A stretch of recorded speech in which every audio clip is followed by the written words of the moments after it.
আমরা গ্রামের মানুষেরা যদি মনে করি এক সপ্তাহ বাজার করব না তাহলে আমাদের ঠিকই চলবে, কারণ আমাদের আশেপাশে অনেক শাকসবজি থাকে। তো আসসালামু আলাইকুম সবাইকে, সবাই কেমন আছেন? আশা করি সবাই অনেক ভালো আছেন। আলহামদুলিল্লাহ, আমরাও অনেক ভালো আছি। আজকে আমার অনেক বেশি ইচ্ছে করছিল শাক দিয়ে ভাত খাবো, সেই জন্য যেই বলা সেই কাজ, আমি আর আমার বড় ভাবি মিলে যাচ্ছিলাম শাক তোলার জন্য। আমার শ্বশুরের পুকুর আছে, সেই পুকুরের ধারে অনেকগুলো শাক হয়ে আছে। তো সেই শাকগুলো তোলার জন্য আমি ভাবি যাচ্ছিলাম। আমার ছোটবেলা থেকে শাক অনেক বেশি পছন্দের। আমি যখন ছোট ছিলাম, শাক খেতে ইচ্ছে হলে একদম নানি মামিকে ডেকে নিয়ে ঝাঁকা নিয়ে চলে যেতাম বিলে শাক তোলার জন্য। আর আজকে আমার বড় ভাবিকে নিয়ে চলে এসেছি শাক তুলতে। এই তো দেখেন বিলের ভিতর গ্রামের দৃশ্য, একদম মনোরম দৃশ্য, তাই না? যারা গ্রামে থাকে তারাই বোঝে। তো শাক তুলতে এসে বলছিলাম আমার শ্বশুর আব্বুর বর আছে, সেই বরটাও ঘুরে যায়। পানের বরটা অনেক বেশি সুন্দর হয়েছে, মাশাল্লাহ, সবাই মাশাল্লাহ বলবেন। পান বর ঘোরা শেষ করে আমরা চলে আসি শাক তুলতে।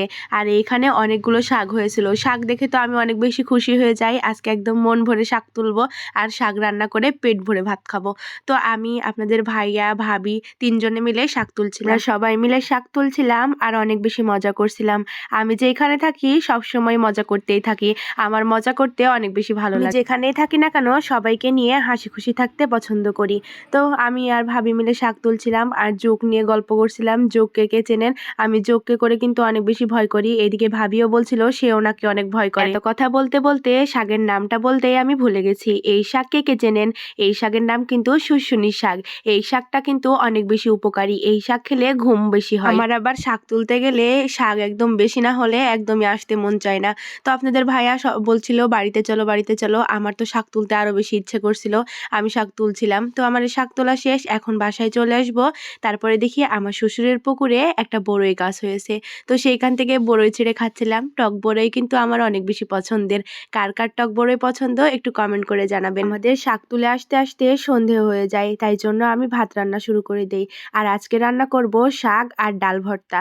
ডাল ভর্তা আর শাক দিয়ে ভাত খেতে অনেক ভালো লাগবে। ওইদিকে ভাত রান্না করছিলাম আর এইদিকে আমি আর আমার বড় ভাবি মিলে শাকগুলোকে বেছে নিচ্ছিলাম। এই শাকটা ভালোভাবে বেছে ধুয়ে তারপরে রান্না করব। শাকগুলোকে আমি সুন্দর করে বেছে নিয়েছি, তারপরে অনেকবার শাকগুলোকে ধুয়ে নিয়েছি। আর এখন আমি শাক রান্না শুরু করে দেব। আমার ভাত রান্না হয়ে গেছে, এখন শাক রান্না করব। তো শাক রান্না করার জন্য লবণ দিয়ে দিয়েছি, তারপরে শাকগুলোকে দিয়ে দিলাম। আর অল্প শাক তুলতে পেরেছি, বেশি শাক তুলতে পারিনি, সন্ধ্যা হয়ে গেছে সেই জন্য। লবণ দেওয়ার পরে শাকের ভেতরে এখন আমি দিয়ে দেব পেঁয়াজ কুচি।